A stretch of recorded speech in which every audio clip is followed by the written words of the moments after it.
Robert L. Gates, and I was born 5/23 of 1931 in Des Moines, Iowa. I joined the Marine Corps as soon as we graduated from high school. I had just turned 18 in May and joined the Marine Corps along with 4 of my buddies, July 1st of 1949.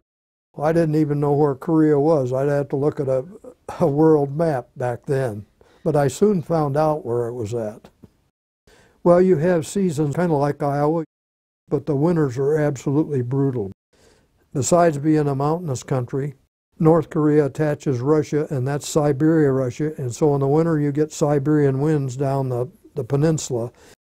The Battle of the Chosin Reservoir, the division had over 6,000 casualties, but most of the casualties were not combat wounds, they were from weather-related wounds, mostly frozen feet.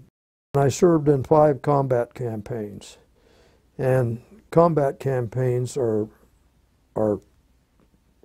combat chaos is the best way I can describe it. You are constantly without sleep. In the winter months, you're constantly cold. The worst battle stands out in my mind, which happened in September of '51, when I lost Dave Osuna, my pup tent buddy. And it was up in the mountainous type, so we had to go uphill. It was well defended by the North Koreans, but you know, there were probably 180, 190 of us. We finally took this position after 2 days. There were only 30 of us left. The rest were killed or wounded. And that was some of the hardest fighting during the war. I don't think there's been enough information out there on the Korean War. We're called the Forgotten War because it happened between World War II and Vietnam.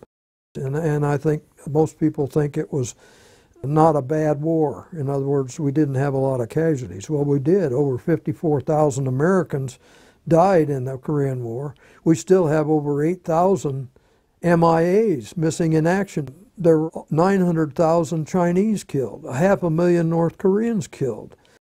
The South Koreans had a lot of casualties. There were a lot of civilian casualties, both in North Korea and South Korea. It lasted 3 years and 1 month, and it got forgotten, and it still is.